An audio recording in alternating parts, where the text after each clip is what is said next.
But without further ado, please make welcome Richard, who's going to come and talk to us about green certified tiles. Please put your hands together for Richard.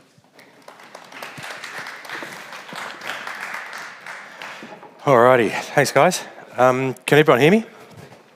All right, just phones off again for sake of everyone around you. Today we're going to be talking about green certified tiles, but this is actually a presentation that devolves into any materiality. So we can be talking about any flooring material, we can talk about paints, we can talk about anything to do with the built environment. More importantly, we're going to be talking about the green rated system itself. We're going to be talking about Green Star. Are there any Green Star accredited professionals in the room? Has anyone done their Green Star professional course? Has anyone completed a green rated building? Green Star rated building, okay. I think you're going to love this. I think you're going to like this for a lot of reasons. We are moving, whether we like it or not, into this paradigm. We are going to vote a government in and out on this as the next election issue. And we're going to talk about how and why and how fast it's going to happen. So when we talk about green certified tiles, we talk about, a lot of companies are out there in the marketplace talking about green certification. And there's, I suppose, a lot of questions being posed at the moment about what is actually greenwash and what is green certification. When we talk about green certification, this is about having full transparency of material and materiality so that people can make informed decisions and make very easy assessments in relation to materials that are actually making good progress on a global scale, not just a local scale or a national scale, in manufacturing materials that will be used in green buildings going forward. This is a trust issue. We find a lot of people out there proclaiming that their materials have green rate or they've got certification from overseas. This is about a circular economy. This is about a cradle to grave. This is about actually materials that have been audited here in Australia. This is not someone who's done certification in Europe and someone grabs their certificates and bringing it here and saying, look, this factory is green audited and they've got green certifications. Okay, look, this is great. This is about actually taking the materials from that factory and the companies who own it here, import it, are actually delivering something locally. They have to own that whole process from getting on the boat and the distribution chain and an end of life. They have to do the certifications to Australian law because Australian law has a very different undertaking than other countries. What we're going to start seeing is a lot more companies verify their materials through third-party auditing. We're going to talk about Green Star as in what is it? So it's a project certification, it's a voluntary system, and the Green Building Council of Australia in 2003 was established with the whole purpose of setting an agenda for people who are concerned with the waste and the way construction is today. And what they did was they set up some tools for people to voluntarily use on a small scale as in a single building or all the way through to community design and all the corporate governance around it. I'm going to go through these subjects today in great detail. We're going to talk about what is the definition of a sustainable building. And this has been workshopped over the last 3 years by industry professionals, by architects, designers, specifiers, certifiers, engineers, anyone involved in the built environment. There was over 200 workshops involving over 2,500 people over about 18 months. And the new certifications that are coming through, or the new rating tools that are coming through for people to use, are now world class and right up to date. We've just seen in October last year, buildings be released as a rating tool, and we'll go through the new certifications or the new rating tools through this presentation and when they'll be delivered. We're going to be talking about sustainability megatrends. So here we are talking about green rated materials and sustainability. What does it all mean in the built environment? How do you actually measure it? What is it? I mean, how are we actually, as a country, responding to these megatrends? And megatrends, we talk about not just us working in a built environment. There are people who don't work in a built environment out there that have got concerns about what's going on and the waste that's occurring. The Paris Agreement. I'm not sure if you've ever heard about the Paris Agreement. And I'm sure you remember the politicians in Davos in about 2014 getting, wrapped over the knuckles of spending $20,000 expense accounts in one-night events. That was all the preamble to the Paris Agreement that came into effect in 2015, and we'll go through what that looks like today and how important it is. You've seen front benches move from political parties very early in the piece because they understand that this is what's going to have the most dramatic effect on our next elected government. Creates clear expectations for new buildings. So what is, when we define a sustainable building, but what are the expectations? Are we actually asking our built environment to last 5 years, 10 years, 20 years? Are we still building redundant buildings? Are we actually looking at new buildings and suggesting it's okay to design it and if it gets through the limited warranties that are in the marketplace today, that's okay? No.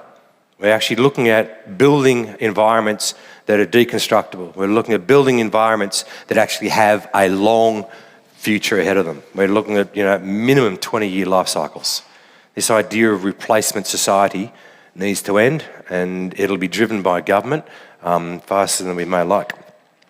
Drives opportunities for supply transformation, and we'll go through what that means. In the built environment, there's very little regulation, there's very little transparency about what materials should be used and where to find them. So we're going to go through that today. All right, so this is the old rating tool. This is the rating tool that we have been using from 2003 all the way through to October last year. We had a rating tool where we actually designed communities. The design and as-built tool, interiors and performance. So those have been superseded, and this is where the Green Star Future Focus is. We're now moving towards buildings, which has been implemented in October last year and has already made the design and as-built tool redundant. So that was introduced in October. Homes is just being introduced right now. So these rating tools are about we're going to stop building ribbon development type of structures where we just keep on building new home after new home and keep on building, 6 new air conditioning ducts on the outside of it, and whichever brand you're talking about, we keep on knocking these buildings up. But we don't give any consideration with the energy use and how long they're going to last. And the disposable side, you see a collection day and you drive down these new suburbs and there's the barbecue they bought from Bunnings, and 12 months later it's out in the road and there's 100 barbecues on the road that's getting collected, taken to the tip. It's just nuts. So the homes rating tool is very progressive. And we're starting to put a lot more pressure on builders to actually own this space and the supply chain to actually measure and look into what they're actually manufacturing and supplying and how long it's going to last. We'll look at the performance rating tool, which will come into play. There's a current performance rating tool, and then we'll talk about communities. That will actually not be delivered till about the end of 2023. It's a very big document. But if we look at these rating tools as they stand, what do they mean and how do they work? A green rating scale is, we actually use these performance tools to actually ascertain whether we're going to get a 1 or a 6-star rated building.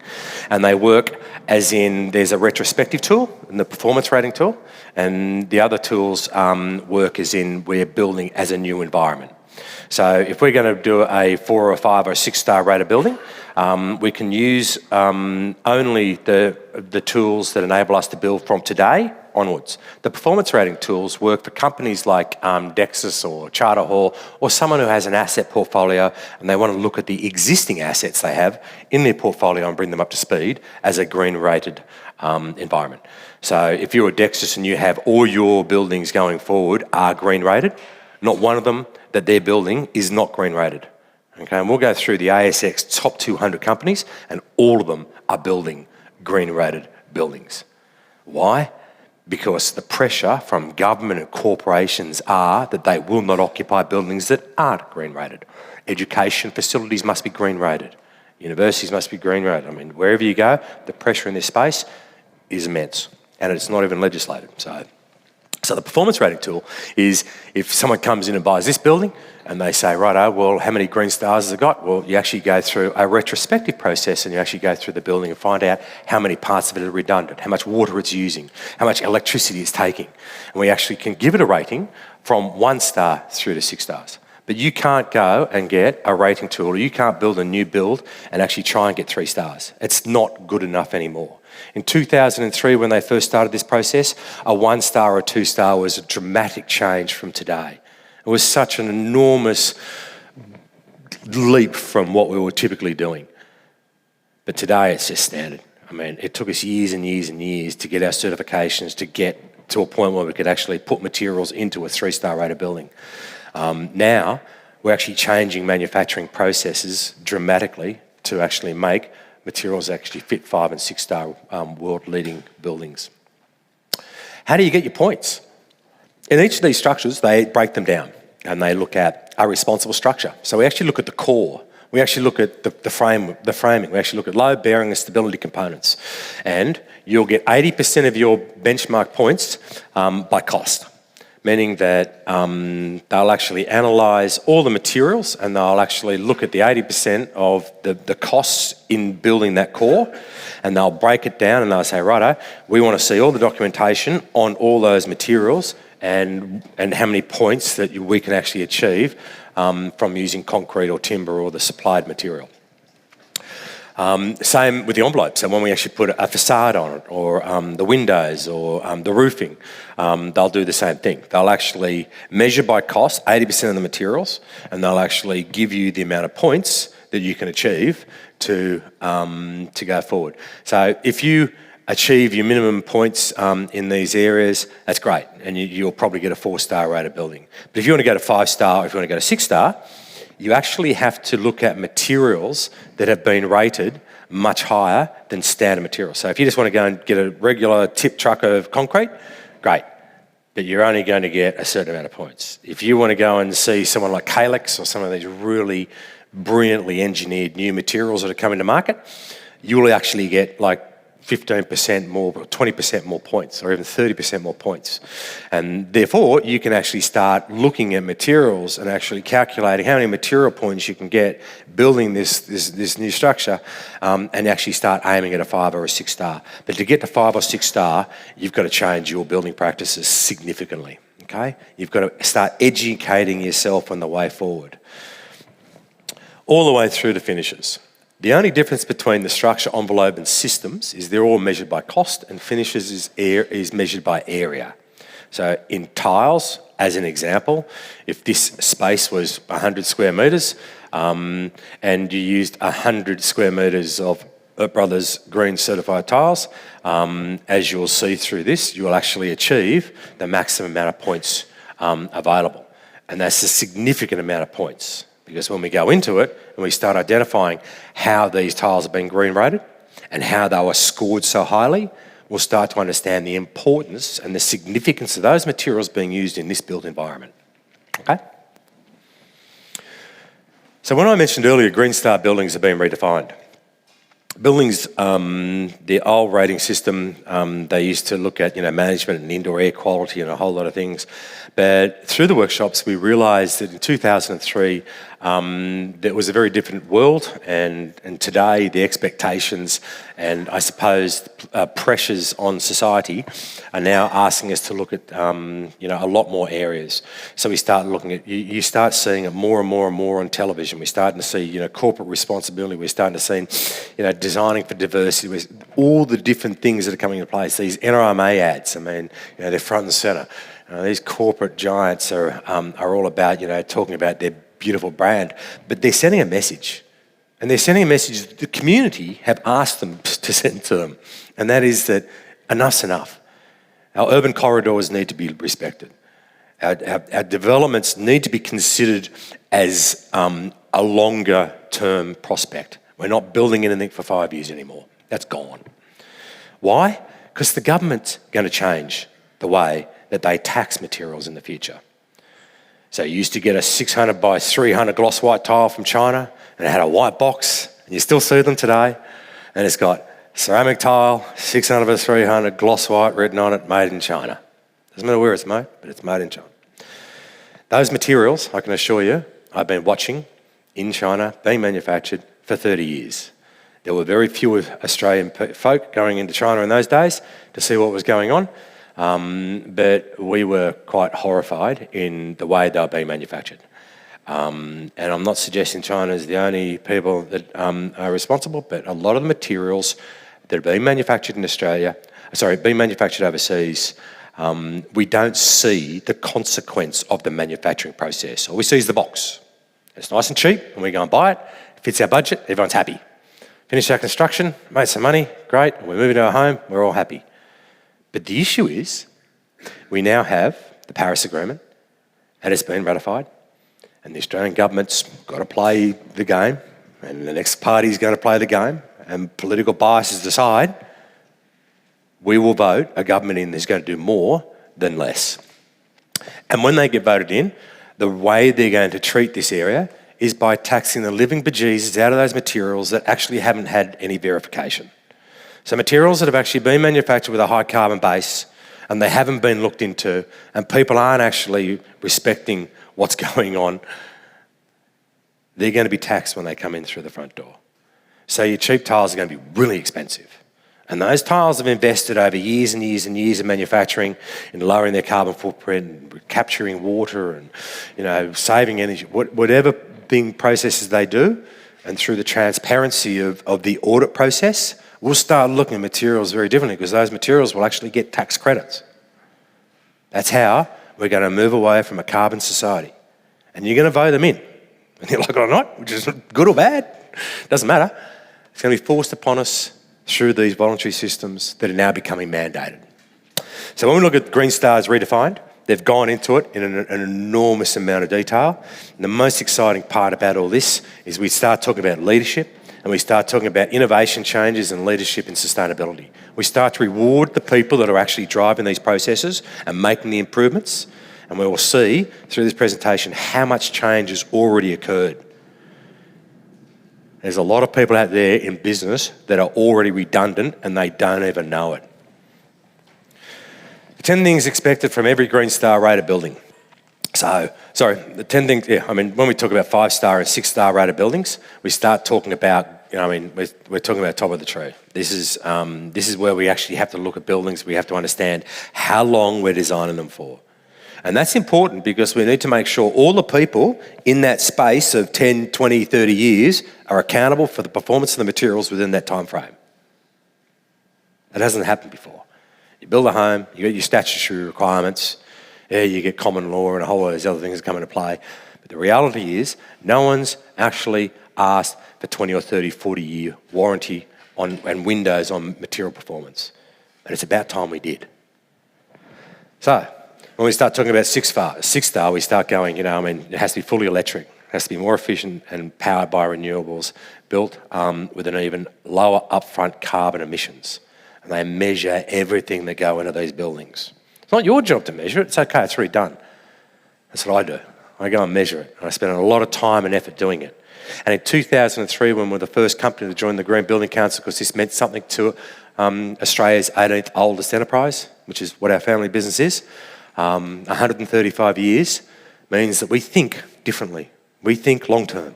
We think about the important things to us as a company and the ethos within our organisation.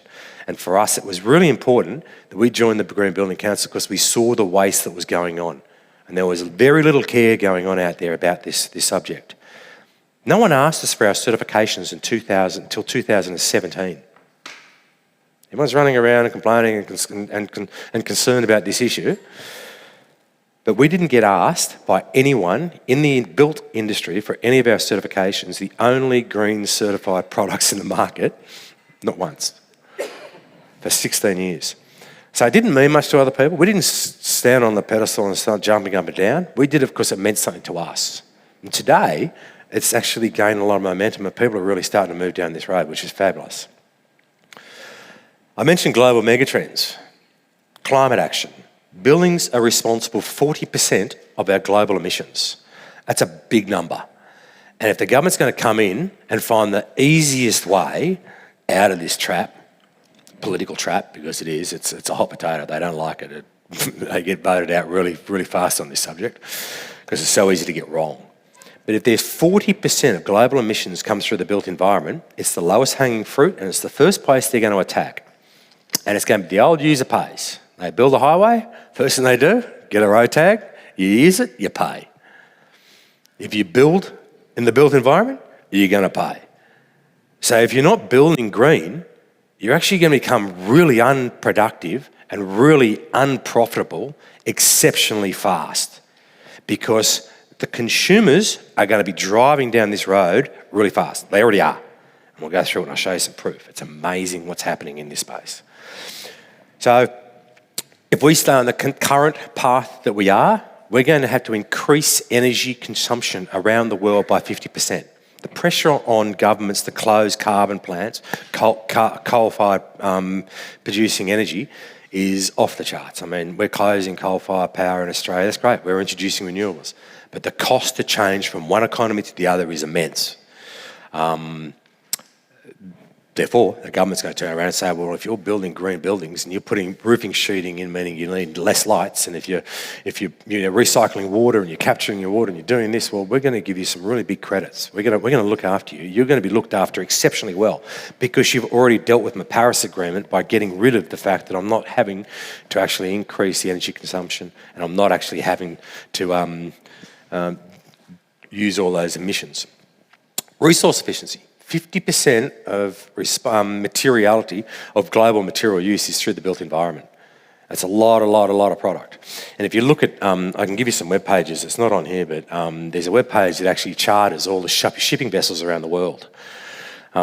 There are literally hundreds of thousands of container ships going around the world at any one time, and you see this map of all these ships. It's like, in particular lately when you saw the Suez Canal, you saw all these ships it's like this big funnel of ships. It's amazing how many vessels are on the water. So if we're using 50% of our global material consumption through the built environment, we need to start thinking, how do we slow that down? Right? The other one is health and well-being.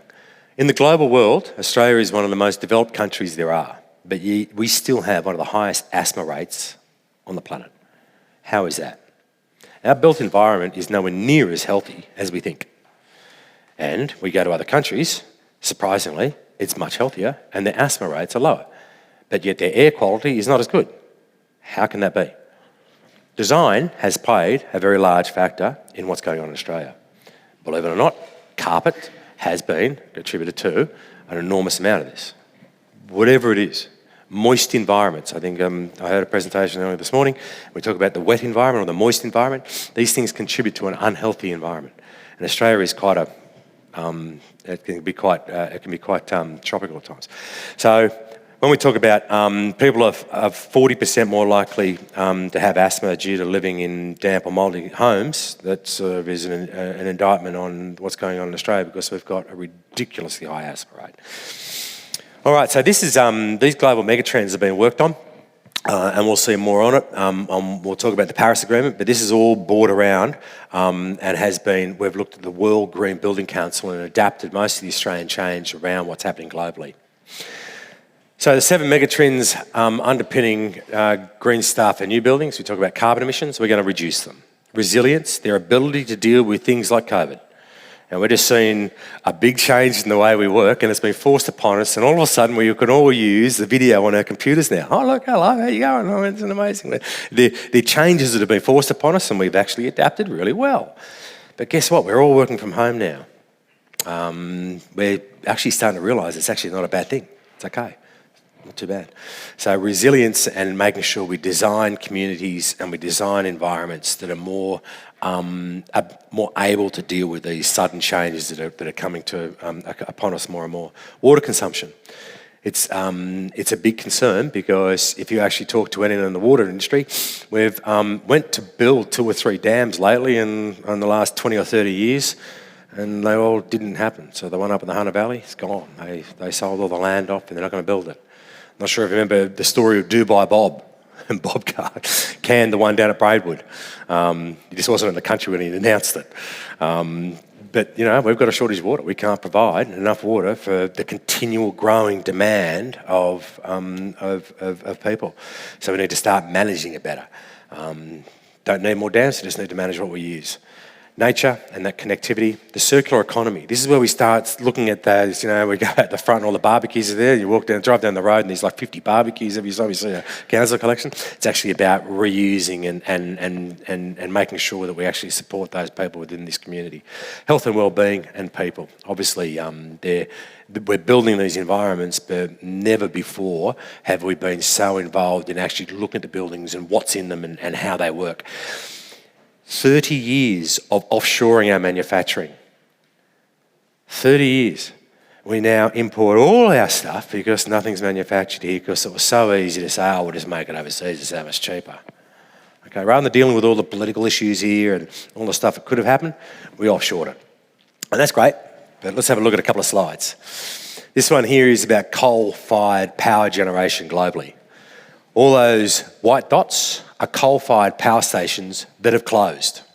All those yellow dots are all the coal-fired plants that have a life expectancy of above or beyond, just beyond the Paris Agreement, which is 2030. All those pink dots are all the brand new coal-fired power stations that are starting up. And before we look at those people that are starting all these coal-fired power stations and give them a bit of a jog and a bit of a hard time, we're putting the pressure on them to manufacture our goods. And all those goods that are being manufactured in these countries that are starting all these coal-fired power stations to make the goods that we're demanding, that we can't get enough of, are starting these coal-fired power stations, and Australia sits there and goes, we're goody two-shoes. Well, this whole new Paris Agreement actually puts play into what comes into the country. So if we're importing all our manufactured goods, there's a carbon footprint to it, and we're going to start taxing our environment on all those imported goods. So when I was talking about high carbon materials getting imported into the country, those materials that come in with a high carbon footprint, they're in trouble. They're going to get taxed pretty hard. The really interesting thing about this is we've been involved in a fair few manufacturing of materials in China, more to do with the processing of stone, and they have had rolling 3-day blackouts across the country for a significant amount of time now, the last 3 or 4 months. I'm not sure if you heard about the coal restrictions that occurred. They stopped all the Glencore shipments coming in from Australia. They put some embargo on. They've got all sorts of energy problems. They can't produce enough energy. So we're now finding that you can't get manufactured goods out of China. So all these building programs in Australia, they're not just getting delayed through shipping times or what have you. We've actually got a major issue with manufacturing because they can't manufacture the goods. There's actually some big shortfalls.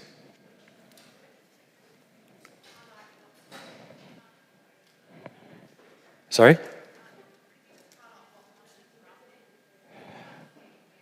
Oh, my apologies. So over here, that's our Asian counterpart, down through to Indonesia, Papua New Guinea, Lower Thailand, what have you. Africa, you've got North America over here, and then you've got Europe up the top. Okay? My apologies, that's Africa. So the one right in the middle.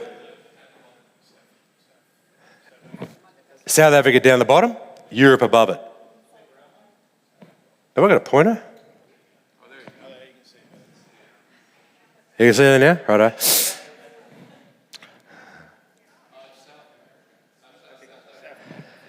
Yeah, it's really interesting. I mean, you actually look at it and see what's going on. I mean, and when you flick through and you go to, these are the nuclear plants.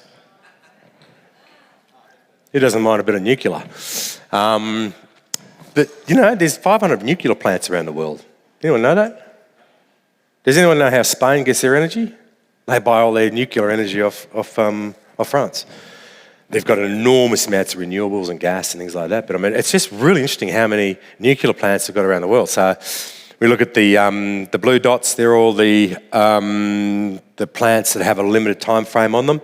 The red ones are the ones that have closed or been closed. And the black ones are the new ones. It doesn't matter about your political persuasions, whether you like it or loathe it. Just trying to point out that around the world, these are where the energies are getting. They're opening them because there's people ask them to manufacture goods for them, and we sit here down in Australia and go, "Look at us, we little champions." But we just exported all our requirements, And that's changing through the Paris Agreement. This one, we talk about all the renewables and all energy forms sort of thrown on one map. And it's a really good map because you actually start to see what's happened in Europe over a long time. I'm not sure if you've seen that program where we've got Zac Efron. He's going through Iceland on a journey and seeing how Iceland's been so good and how they're carbon neutral and their world's just so fantastic. And it's a fascinating program. It was really good to watch.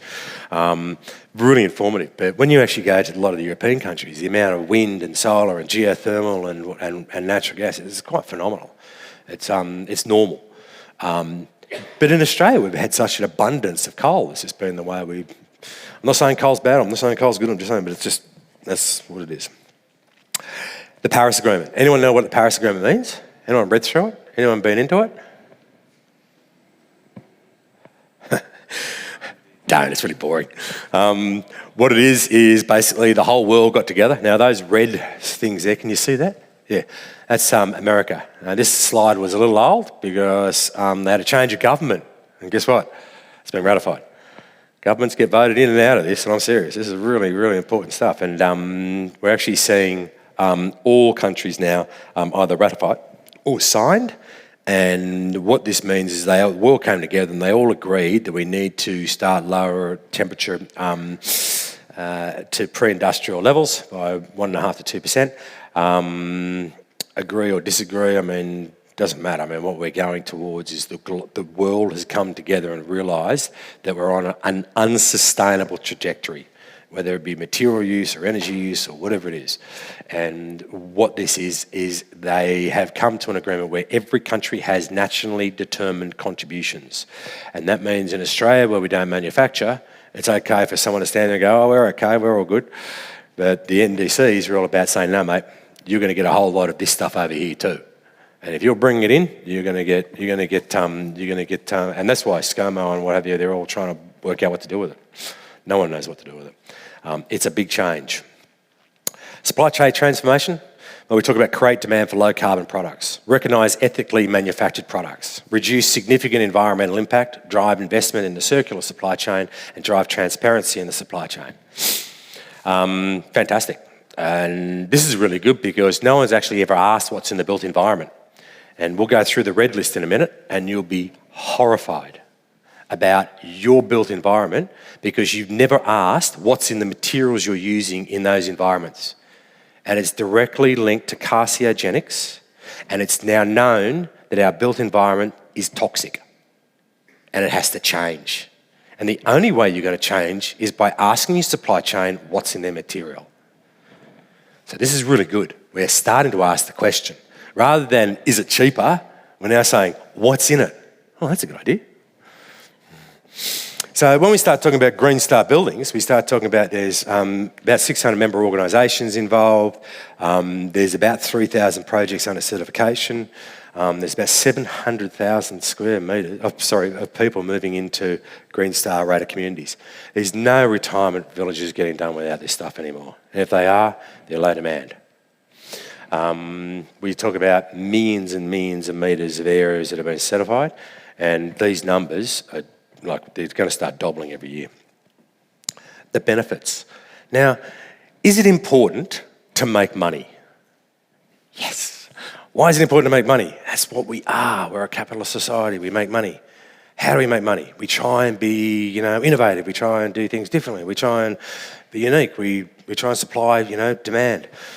But let's go through this because it's really what it's all about. Green Star is holistic. We're dealing with the whole building and environment community. We're dealing with very targeted, we're talking about exceptionally focused outcomes. It's been developed by you and me, right? This is not a whole lot of bigwigs sitting in a room. This is about you and me getting in a room and saying what's important. It reflects best practice. How hard is it to keep up with legislation? Every time you turn around, there's another government legislation and no one knows how to deal with it. Oh, look, I can't get to it. Right? We talk about being robust. We talk about being transparent. We talk about being verifiable. Right? Are you sure that's right? It promotes innovation and it celebrates achievement. Nothing wrong with that. The lower operating costs. So we now know the return on investment is about 3.5 years. Right? Upfront costs, Yes, it's about 3.5 years. In 4 years' time, it'll be cost negative if you're not building green. Okay? High return on investment, attracts, retains tenants, enhanced marketability, productivity benefits, reduced liability and risk. Isn't it fun? We just finished a big car showroom, a Toyota showroom. And the builders come back and going, oh, the certifiers picked me for all these things. You know, none of them are right. They can't get any occupancy. Okay, well, you should have looked at that before you did it. When you go through a Green Star process, we're actually going through that and we're actually getting rid of redundancy out of our building program. You know? Someone's already done it for you. We talk about reduced liability and risk, healthier places to live and work, demonstration of corporate social responsibility, which is why the ASX 200 is on it. And we talk about future-proofed assets. We talk about competitive advantage. We talk about Green Star rated buildings produce 55% less greenhouse emissions. What's the Paris Agreement going to do? They're going to make you go 55% less. So what's the government going to do? Anyone who's going to Green Star? We're all over you. We love you. You're not Green Star? If you're not doing Green Star, give us your checkbook. We need taxes because we need to pay for all this somehow. Because we're going to set some more buildings up with some other guys in it, and they're going to charge, you know, and they're going to come to you and give you fines and charges, and they're going to measure, and the same old story. They use 66% electricity, 51% less water, and 96% less waste. Sounds pretty amazing, huh? But these are standard numbers. Study done by Sustainability Victoria retrofitted their own offices with a range of strategies, including low toxicity products, and employees became healthier as a result. In fact, sick leave was reduced by 30%, productivity went up 45%. Go into Stockland and ask them the question. Have a look at their building. Ask people who work in there. Those numbers are exactly the same that are coming out of Stockland. These are real. This is the company, sorry, this is the hard sell. This is the company we deal with. We met Paul Snow about 35 years ago, family-owned enterprise in Spain. This company is amazing. I ask you to look into the webpage and see what they're doing. They are globally regarded, audited by PwC on an international audit as in the top 30 most respected companies anywhere in the world. And they make tiles. Really? Now, we've got a little video. Zachy, you want to throw that video up? This is one of the videos. On their webpage, if you look in their eco area, there's a number of these videos. But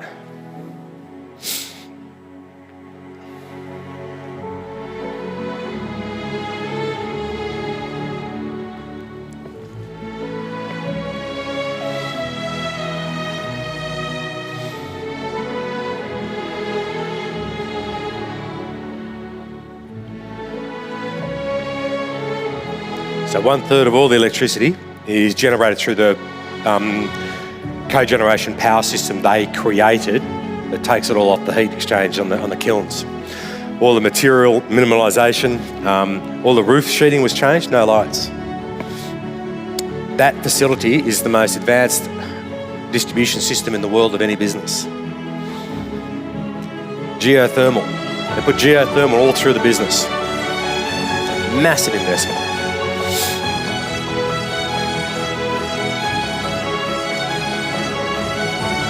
Thanks, Zach. There's very few certifications they haven't got. But what's really interesting is they've actually just partnered up with a company that's like Energy Australia in Spain, okay? And they're about to reduce their gas intake to manufacture tiles by 50%. So this whole idea of putting cogeneration power in was one thing. That was really cool. Now they've shared that technology with 20 other factories around the world. They have actually created technology where they reduce their carbon footprint by another 50%. And these are the most ecologically manufactured products in this industry by, so far it's not funny, by leaves the other guys weeks, years behind. Yes, it does cost more money to do this, but this is where we have to go in the modern built environment. That's where we're going to be forced to go because the government's going to tax the stuff that's not. They have to. You've already seen the numbers. The numbers are there. So if you go through the other videos, they put 12 recycling factories within the facility and everything's water captured. No water leaves the building, no water. Everything that's captured is used with internal, okay? When we go through recycling, they've got products that are 95% pre-consumer remanufactured, but their materials minimalisation processes are phenomenal, and you'll see through these videos. Just incredible. Air quality, their dust particle extraction, their materials harvesting, the things they do in this factory you haven't even thought of. All their cardboard comes from wind-powered manufacturers. All their inks in all their manufacturing are all vegetable inks. The quarries they've already put government bonds on the quarries to ensure that the make good of those quarries are better, even if they went broke tomorrow. It's a real leadership, Borsonosa, and looking into it has a value. I'm going to talk about this third-party certification process. You have heard about some third-party certification processes today. This is about materials, and we use Global Green Tag. We use Global Green Tag as a third-party certification program. David Baggs mentioned this factory, Borsonosa. He said it's the most impressive thing he's seen in manufacturing anywhere in the world, and he's done every material that's been certified in the world, in Australia. So he's been every factory there is, all your flooring guys, walling guys, whatever, paint, whatever. He said he's just blown away. Tiles can be a high carbon material, righto? In particular if they're manufactured badly. I've seen coal slurry manufacturing facilities where they get like really low carbon, little like tiny molecules of carbon, and they burn them, and the pollution that comes out of these things is just so damn wrong. And that's really, really high carbon footprint. It's ridiculous. They're only $20, but you know what? They're really bad. These guys here, there's none of that. But David went to this factory and he said it's just phenomenal. So these materials are actually gold rated, okay, and they've got an LCA gold, A rate, which is some of the highest certifications.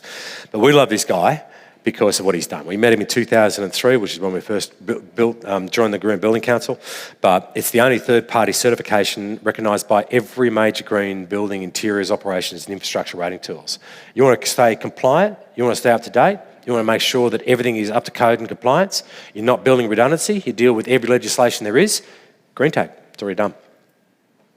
It's all done. We just built ourselves a $24 billion cladding problem. I'm not sure, it was mentioned earlier, you know, we're starting to rip this stuff down. It's a $24 billion problem. And in Victoria, I remember Dan Andrews turning up on the front page of the paper and the news, on the 5 o'clock news going, ScoMo, I need some money, we've got this big cladding problem. And ScoMo turned around and said, your regulations, your problem. Palaszczuk turned around about 6 weeks later and said, hey ScoMo, we've got the same problem up here, we need some cash. ScoMo went, your building regulations. Old Glady in New South Wales went, well, I'm not going there because he's not going to give me any money. So she set up David Chandler, the New South Wales Building Commissioner. And David Chandler is the proactive guy that runs around and closes building sites and says, you can't settle this site until you've brought this building up to speed. And when you brought it up to code and you brought it up to compliance, then you can actually do your handover. He's actually handed out 100 yellow cards on building sites. But we'll go through that in a moment. All these issues can be addressed when you actually go through this stuff. So we talk about it's ACCC approval and certification mark. It's easy to interpret rating system. It's externally audited to ISO standards. They deal with cradle to cradle. We deal with manufacturing. So we've actually had to do an environmental product declaration, and we deal with all our materials extraction, all our manufacturing, all our packaging, all our distribution, all our use, and all our recycling. We've done all these parts, and we'll go through them bit by bit. But our raw material extraction, our materials minimalisation, our manufacturing processes, they have been minimised and minimised. Our packaging. You know how we're talking about Green Star rated buildings use really small amounts of waste, like 96% less waste? The cardboard is in a little pile when you break down a pallet. The plastic's in a little pile when you break down and you've got a pallet. You do the same thing for a competitive material out of another company, you'll find about 3 times more waste, just in the packaging as you do a pallet of tiles. Right? That's just one material that goes on the site. All of it is 100% recyclable. So when we go through the use, we actually are now looking at putting programs in place where we can verify the materials performance over a very extended period of time. So when we go to airports and they love using terrazzo or polished concrete type materials, that's great. But we don't come in contact with the terrazzo, we put topical sealers on it. And when we look at airports and all these spaces and we look at the slip issues that they've had, the $6 million they pay out at Sydney Airport every year in insurance claims, when we go to some of these casinos and some of these clubs and see all these issues that go on, when we actually measure how many 44-gallon drums of sealers go into these building sites every year, Sydney Airport, you'd be stunned. It's huge. And then with the energy to actually polish these products, okay, not good. But we actually don't come in contact with the drums. All we're coming in contact with is the sealers on top. Now, the tiles that we're putting into these sites are so hard, they're so long-lasting, they're fired twice as long as a normal material. Their pressing processes and technology are that much better than other materials. We can get our most hardness up to about 8.7, 8.8. That's really hard. It's like very close to as hard as alumina, which is the sort of stuff they put on the outside of the shuttle. So when we start talking about really hard materials, we can put them in these environments and they'll last an exceptionally long period of time. We can actually start designing these spaces for 20, 30-year windows without all that stuff you've got to put on the surface and all the other materials you use. So it's just about looking at the use of materials. And at end of life, what have we got? We've got a product that was made of dirt. The most abundant product there is on the earth, dirt. We use a really efficient system to fire them and press them and manufacture them. And at the end of life, we've got dirt. Yeah, we're finding better ways to use our dirt at the end of life, but there's no issues with it. There's no chemicals in it. So it's a really good material. So anyone heard about modern slavery? Probably not, because big corps do this. But we're trying to make the world a better place, and we're trying to capture everyone. We're trying to get rid of these people that, don't do the right thing by humanity. It's a big issue globally, and it's now mandatory in most of the larger corporations that you must supply modern slavery declarations. All our green tag materials have already got modern slavery declarations. Environmental product declaration, this is a great document that we provided to the market to show you full transparency in what goes into our materials, what they're made of, how they'll perform, and the whole process, right? Every piece of energy in, every piece of energy out. It's 19 pages of riveting reading. You may not be the same person you were when you started the document, but it's a really good document to actually start looking into transparency of manufacturing.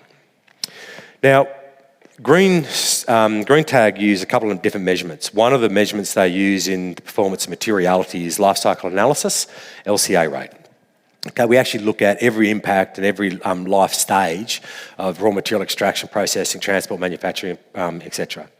The materials we've got is a gold rate. To get something in platinum, you've really got to do something extraordinary. It normally comes out of the circular economy, where something comes out of a use and into another use. That's really cool. There's not lots of those, but I know that if you get gold, you're doing really well. Silver's great, and bronze is you've still got to go through the process, and you've obviously done some good stuff. Green rate, this is where we actually go through government and compliant, building code legislation. So we go through the BCA, we go through the NCC, we go through every piece of litigation there is, and we ensure that we're actually dealing with all those product issues. We've got a level A, which means we can use 100% of the points that you achieve on specifying our tiles in the job. If you only get a level C, then you can only use half the points. All right? So I know it's a lot to grab hold of, but the two systems combined mean that we're dealing with fit for purpose, and we're dealing with all the compliance issues, and we're dealing with the manufacturing issues. Combined, we end up with a really good transparent document and a whole lot of trust around the materials and its performance. This is how they measure it. Without going into a lot of detail, effectively what it is, we're going through all the standards, we're going through all the LCA rates, which is the life cycle assessments, we're going through modern slavery. We can claim something, but is it real? Yeah? David has to go there and he has to check it out. He has to make sure. We actually took a guy called Mark Landini. I'm not sure if you know Landini Design. Quite a good dude, yeah. Well, we took Mark here to the factory. And I was walking through one of these tunnels, and these tunnels go from manufacturing site to manufacturing site, and I said to Mark, we're about to walk up to the stairs and see the world's largest automated facility for logistics. And he laughed at me, and he said, "No, mate, come on, you're getting a bit carried away." I said, "Why?" And he said, because I know there's number two in charge of Amazon globally, because he does, global design, Mark. He's a very clever boy. And I said, that's okay, that's all right, bring him up. And he was walking up the stairs. He got to the top of the stairs, and he looked at that manufacturing facility in the video, and he just went, holy, what the hell's that? And I said, well, that's the logistics centre I was talking about, 7 million pallets of tiles. And these things work at like 80 kilometres an hour. It's all just ridiculous. All renewables. And Mark took a photo of it and he sent it to his mate in Amazon, 2IC in Amazon, and same time frames in America and Spain. This guy came back and he goes, what the fuck is that? He said, it's a tile shop in Spain. These guys from Amazon were in Porcelanosis factory within 2 weeks. Top ICs of Amazon, to see what is regarded as the best manufacturing facility. So when we went through manufacturing claims and verifications, it's been done. They've been there and they've gone through that process. Product stewardship, this is at end of life. What happens? When you jackhammer them up and you rip them out, or there's another material, our job is to actually find another use for the materials. Our job is to make sure they don't just go into landfill. Yeah, I mean, road base is great, that's fantastic, but we're actually starting to find other uses such as landscaping. So in these environments, bacteria can build up in the lower parts where they put aggregate that enables the transition of water through. These are very low absorption materials, so they work very good as aggregate and they don't harbour a lot of bacteria. So there's a lot of landscapers coming towards porcelain materials that are used in landscaping. It's a bit thin, but we're moving towards finding other uses for the material. Not that it needs a lot of use. I mean, it's not like a piece of plastic. I mean, we've just finished with the dirt. We're just putting the dirt back. But yeah, we need to find better uses. At this point in time, that product stewardship document shows what to do at end of life. Council reforms. We're now seeing the first government change, whether it be a state, local or federal, where governments are actually starting to give incentives. So they're starting to remove tariffs and barriers. What they're saying is, we're going to give you money back if you do a green building. These guys are moving infrastructure charges in Brisbane, and we're starting to see some fairly significant changes happening in New South Wales. Mirvac, you've seen it on the front page of the paper. They have moved to a net zero already. Signed, done. They've been honest every day about our green tiles. Oh, but we need them for $20. So we're going through that whole process, but they are already signed up. So are Dexter, CBus, AMP, Cundall, Frasers, GPT, Stockland, Lendlease. There's no one that hasn't signed up in there. In fact, if you look at Barangaroo, if you look at all the top 4 banks, if you look at Rio, BHP, Chevron, Shell, all these guys, all their buildings are 6-star. You can't get a corporate tenant unless they're green rated buildings, right? So if everyone's already signed up, and if you haven't been through that Nightingale project, it's all turned a bit pear-shaped, but if you haven't been through that Nightingale Apartments development thing, have a look. It's a non-for-profit thing. Pretty cool. They do some good things. But we've already moved. The move has already changed. Now we need to say, are we part of that change, or we're just going to keep on doing what we're doing? Because very quickly, very quickly, in the next 3 or 4 years, this is going to be just normal.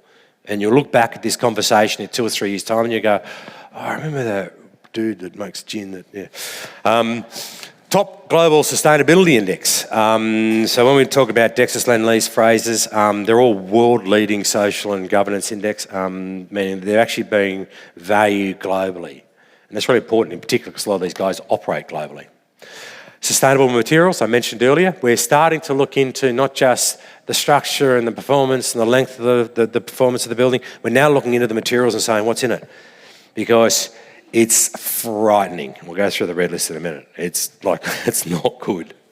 I mentioned David Chandler. Most important thing about David Chandler is he's setting up Equifax.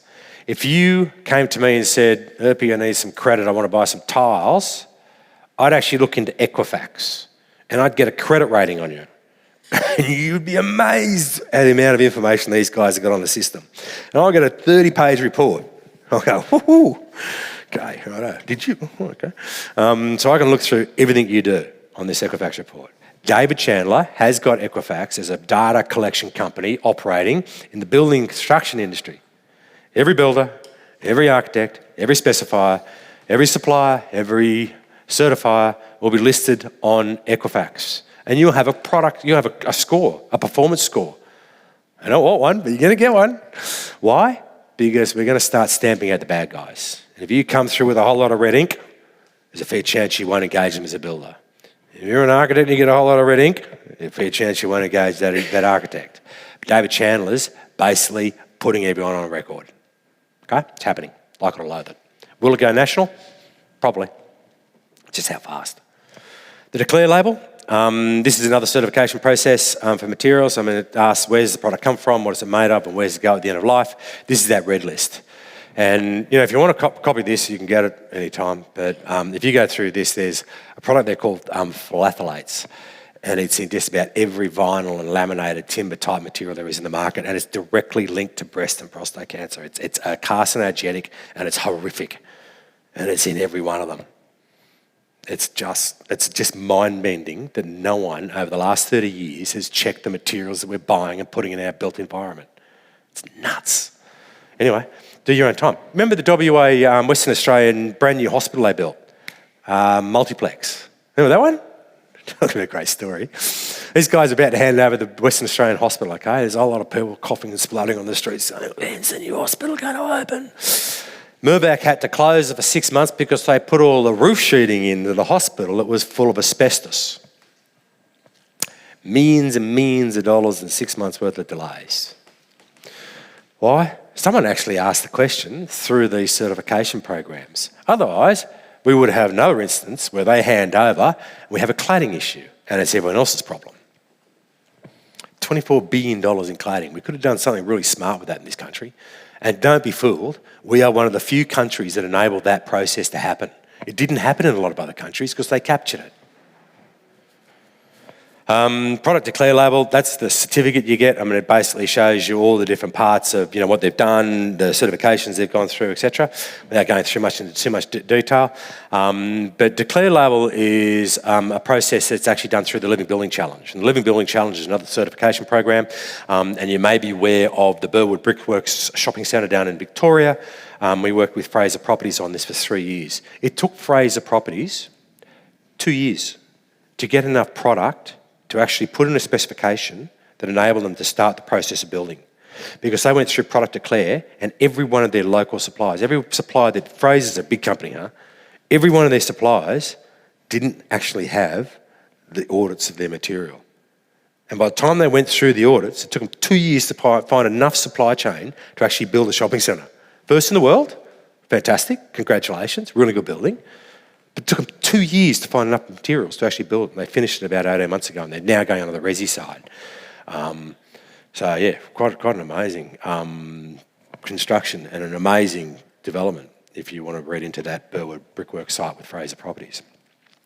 They work under different tools than the Green Building Council of Australia. They work under energy, equity, beauty, water, health, happiness, place and materials. Very similar theme, huh? They're just looking into what we're doing. There's so much common sense to this. I mean, it's just daft that we need to be driven by government rather than voluntarily doing what's really important to us. Because these are the things we live by as an ethos in our own homes. Righto, so look, without going through the red list and the other imperatives part, if you just get your phone, scan this, and we can actually take you through the process of certification, so you don't have to fill any documentation, you don't have to send it or post it, we'll do it automatically. So bring that up. And we'll go through your questionnaire. We'll do some questions at the end once you're really bored. Once you finish this. All right. Did everyone capture that? You might have to come up a bit closer, sorry. You can fill out the email and full name and company and what have you. This is 2 formal points, eh? I mean, this is 10% of your points in a year, so it's probably worth doing. You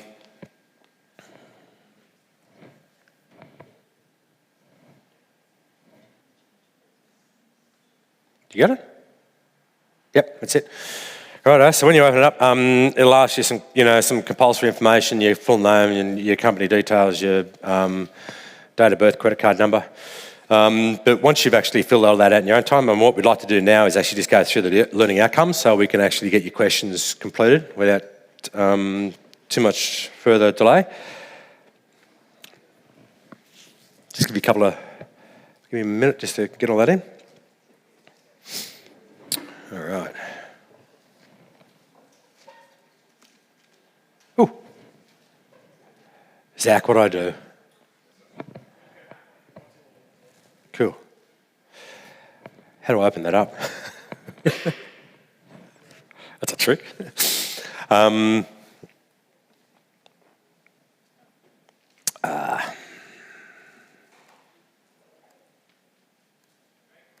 No, I'll do it on my phone.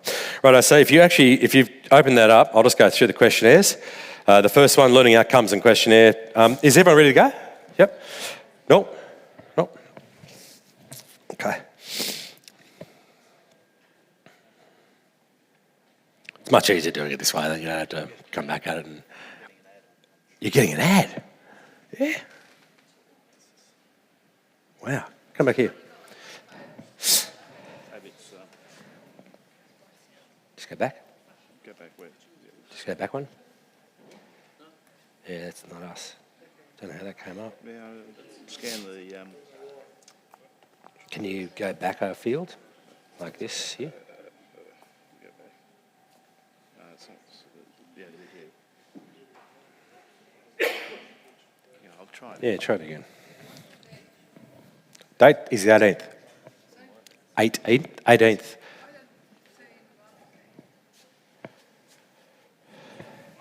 So day 18, month 6, 06, year 2021. Then you just shoot down to the learning outcomes. Okay, so questions. Questions. I mean answers. I love a person thirsty for information. That's good. Okay, so why is... How'd you go? Did you get them? They're pretty easy questions. I don't know why that is. What I'll do is I'll get your names and I'll send it to you as an email, and you can just fill that online. Okay. Why is product certification, declare label and global green tag important when specifying Green Star related product projects? It gives transparency to the verification. So the first one. What does LCA mean, and what is the importance of the Green Star process? LCA, well, it's identified there in the first one. And LCA, life cycle assessment process, enables full accountability of the manufacturing process, etc., etc. It works with the BCA, NCC, and other new acts of government regulations, removing risks to architecture practices, is also correct. So both of the above are true. True or false? The Living Building Institute Declare label looks at where the products came from, where it's made from, where it goes. That's true. They certainly do.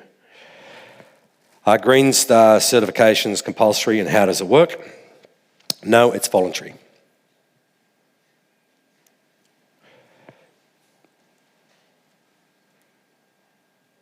And the next one, what are the benefits of Green Star rated buildings?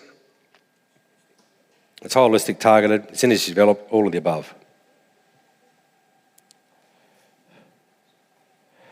How did you find today's presentation? This goes back to my head office. So if I give you all a bottle of gin, will you give me 5? You're so cheap. So shallow. Yeah, and then how interesting did you find the material? And then da-di-da-di-da. And then you go down to the bottom and they just ask some other information at your own time. And then it says send a copy to me, and it directly emails you a copy of your presentation. Okay? Like I say, if I just get the details from those two gentlemen that didn't quite get the download, and we'll satisfy that. Otherwise, I'd like to thank everyone very much, but I'd also just like to thank Karoma very much for putting on this event. It's a lot of effort. I mean, you know, it's great to see industry train, and the industry doesn't survive without people like Karoma putting their hand up and saying, yeah, let's go. So well done, guys. Congratulations. And to you guys, I know it's a bore. It's a whole day of training, but it's really important, and this is what we do. Eh? We continue to learn and become improved, educated providers of a service. Well done to you. I'll leave these bottles here for... Actually, I was going to give one bottle away, We'll give the limoncello away. Just for a quick question. Better think of one, huh? Through the Green Star process, okay, I'll tell you what, another one on tiles. How's that? Because I know those better. What's a porcelain tile? Does anyone know what a porcelain tile is? That's very thirsty. Yeah, they are. Porcelain, yeah, no, hey? Fired once. Porcelain are very low absorption materials. How about Green Star rating? So when we talk about the Green Star rating process, who developed the Green Star rated tools? Who was the body that organised?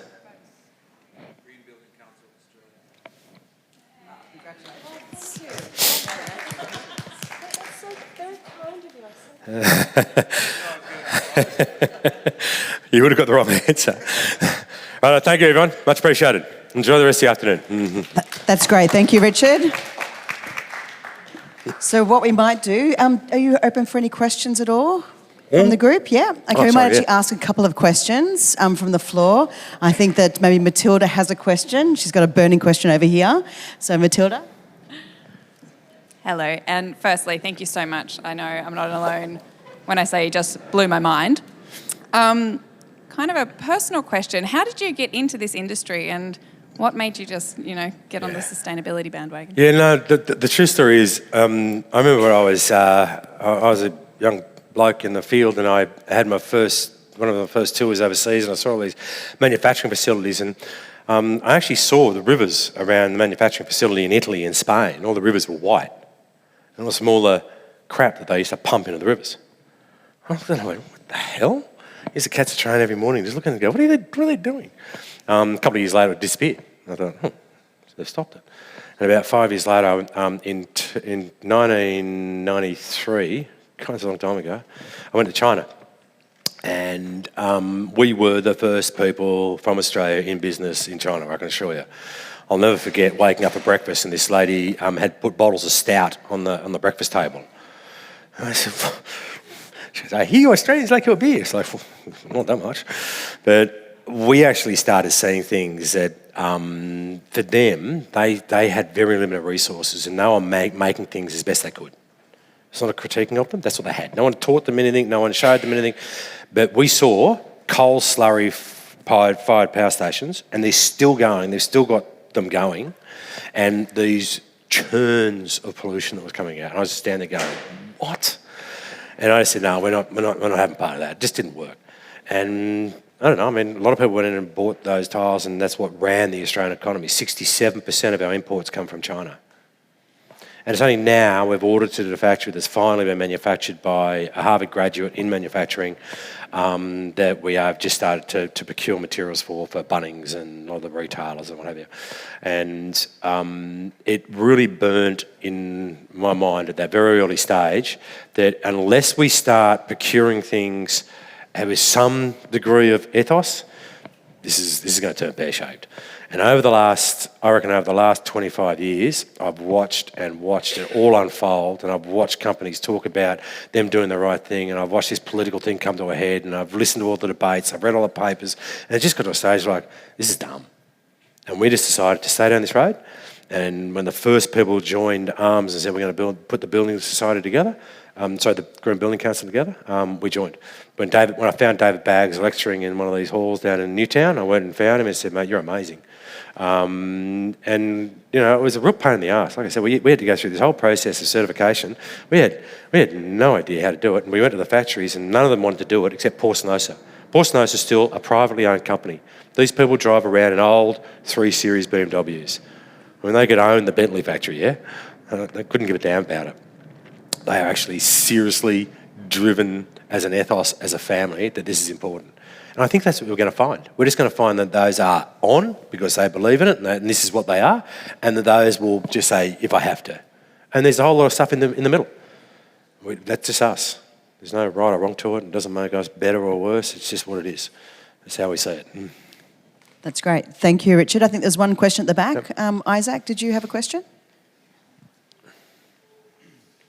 Hi, thank you very much for your presentation. Very nice. That's right. Quick question. I really understand and I agree with all this transitioning to green buildings and Sorry, I can't hear you. generating buildings with energy efficiency and all of that. But with the housing market going crazily expensive nowadays, and not just that, especially with not big buildings and big developments with Mirvac, how would you mitigate the cost of adding all these layers, of extra, let's say, technology into dwellings? Because I have lots of very small developers, and it's a big market, let's say, and it's very hard in a way to convince these people to invest the money just because they don't have it, especially with construction costs going so expensive. It's a responsibility thing, and I am for it. Yeah. But not everyone understands that. So what do you think? Oh, it's so true. I mean, great question. It's probably the most important part. I mean, the reality is who can do it. The reality is that everyone can do it. You just got to look at your business practice differently. Look at this showroom. Now, if you look at what they've done, what they've peeled off and what they've reused and how they've actually adapted and the amount of energy it uses, and they could have gone and put the spunkiest place in town. They could have spent all their money on finishes like you can't believe. They could have thrown like some serious coin into finishes and just do what they wanted to. But they went down a different path. And if you go down through Fraser's and all these guys like Dexus, and we're actually seeing a change of direction in the design to bring the construction costs into play. They're about 10 to 12% over is the general consensus, and that is paid back in 3.5 to 5 years.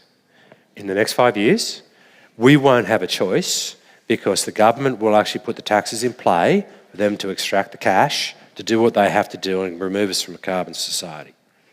So at this point in time, everyone's looking at it and going, oh, look, I really can't because it's too much cost. We actually have to spend the time and learn how to do it. And if you do, you can actually do it. You can get it close enough to your budget. If we stop doing this and we stop doing that, if we stop just doing things because we haven't thought about it, and you're spot on. It is a very difficult chalice to pick up when you're so busy. But if you can get in front of the curve now and you can deal with all these really important subjects like compliance and fit for purpose and making something that's not redundant straight away, the asset's worth that much more money. The tenants will come to you. Why? Because Green Star's sought after. And when Green Star is actually going to be cheaper to rent because the government's going to give you incentives, return on investment. And just for the record, this is Isaac Schmeck. Isaac and I plan to do an architectural tour to Mexico and COVID hit, so watch this space. We're not done yet. So there's a company that I know of called the Natural Brick Company. How do I actually know, or how can I investigate if they're really good? If they're natural. Yes, yeah. Third-party verification. You have to go through Product Declare, you have to go through Green Tag. And these certification processes actually enable you to look into what they're doing. They'll sit there and call themselves the Natural Brick Company as fast as you can, and they'll keep on calling themselves the Natural the next until someone actually finds out they are or they aren't. They can be very damaging going down that road and calling yourself your Natural Brick Company when you're not a Natural Brick Company. If they actually are true to their word, they should be looking after you and your brand. The most important thing for them is to make sure they represent your brand. And that means they should be giving you this transparency because you're trying to actually buy their goods and give them the food they can eat at night time. And therefore they should be doing this transparency thing. They need to do their verification so you can see it. Thank you. Have you asked them if they've gone through their certifications? I haven't asked. The experience that I know is that they actually use recycled materials to actually make the material. Yep. And all their products are actually handmade. Yeah. And I asked the question because it'd be in their interest to get the certification to pass out to the market. All we're trying to do is actually ascertain how good that is. So you can be as natural as you all want. But where's the commercial paradigm in that? Handmade bricks, $95 a brick becomes, really expensive to put in a building. But how much of it is like handmade and how much of it's, good labour, bad labour, and all those sort of things. But you do the equation by third-party certification. Wonderful. One last question before we break. Sorry again. Another question that I have for you is, have you seen in the industry, you said that there's a lot of material that goes into materials, right? Yes. Flooring and ceramics, that is actually toxic to the environment and to people. And I think one of the things that I also think is that recycling as a concept, it's the wrong concept. So have you thought of an idea, or have you seen in the industry materials that actually work or come from like the environment, a bit like an apple that would rot and will go back to the environment, instead of having to recycle all of those materials and reuse them and then go through the process again and then pollute again, because when you recycle, you're polluting in a way. So have you seen anything today in the industry? I've seen only one example at MIT with an Israeli architect that she's doing this with agua hoja. With? Agua hoja is the name of the project. And what she's essentially doing is she's taking apple peels and onion peels and she's creating building materials and milk proteins. And she's creating concrete out of milk protein that is as strong as concrete. But it will go back eventually 50 years after, back to earth. I don't know if in tiles or in... Yeah, look, I mean, the tiles there are no toxics. It's the energy you use to create the end product. So there used to be. So in Mexico, I remember going through Saltillo and those areas, and I actually saw these guys like sitting there. They were slumped over these glazing bins, and their hands were full of lead glazes. They were hand glazing these, and the lead was just going straight in their skin. It was killing them. Wow. And we turned up and we said, "What are you doing?" The guys looked at us and said, "Oh, what are you talking about?" We said, "It's lead." And my mother's a ceramicist, yeah, and we used to have kilns in the backyard, and we knew as ceramicists that's really bad. You're killing this person. Like, seriously, he'll be dead in the year. So we changed their practices by seeing that. So in ceramics, there are no volatiles audited. But it's that process that you're talking about. I think where you're going is, the question you're asking is the circular economy. And that is materials that come from within and are reused. You can't stop using energy. Yes, you can lower it, and we're becoming really effective at new forms of energy and storing energy and all those sorts of things, and there's some insane stuff coming out of the market at the moment. So progressive. But when we actually go through that circular economy where people take a plastic bottle and they reuse it. We're starting to see them using it in roads. We're starting to see them use things in things we never thought they could, highly successfully. So the more we push down that road, the more we push the buttons for people who are doing that and in the circular economy, because it's all about the circular economy, the better. So if you look at Modwood, they use a lot of recycled materials. What's in it? I don't know. I haven't done the process. So there are lots of different products that already exist that are in that circular economy, and yeah, where we're going to find them, I think, is the more important thing. The Green Building Council is going to set this whole page up where they're all centrally resourced. So you go on the Green Building Council's webpage and you go materials and you go down and you'll find anything you want. And they'll list them from highest to worst. Isn't that fantastic? Rather than going to your library and going, where do I start? Because they've all got a green sticker on them. But the reality is having a central database is the place we're going to start. And they said they were going to have it done by Christmas. Let's hope they do.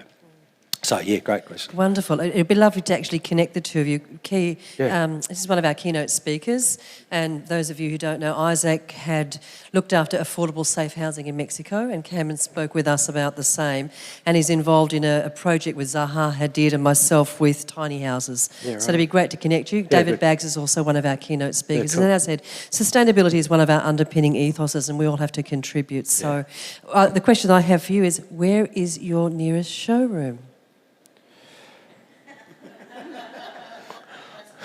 Across the road, opposite the grounds. Yeah, it's actually it's a really nice showroom. It's about a minute walk across the road. It's an amazing space. It's like this. We did the same sort of thing. It's a really nice space to look at ceramic and the material. We're doing a project at the moment. We're building a resource that enables this communication to happen a lot more effectively. So you can come in and actually touch screen and go through process and go through visuals, and because it's bloody boring sitting listening to a guy like me talk for an hour, but when you actually see a lot of the visuals, you just pick it up so much faster. Yeah, it's easier. It's just like, so we're getting to that point, and hopefully in the next 3 months you'll see that as an asset. So it's a touch screen, you can see all the videos play and understand what we're talking about when we're talking about pressing and RAMs and hardness and testing and. And it's a great inspiration space. So if you haven't been over to the Earp Brothers showroom, you know, as our bathroom designers, you want the aesthetics and the appeal of seeing the tile in action. Great staff and beautiful people. So please feel free to go up to the showroom and have a look. And thank you so much. Please put your hands together for Richard. And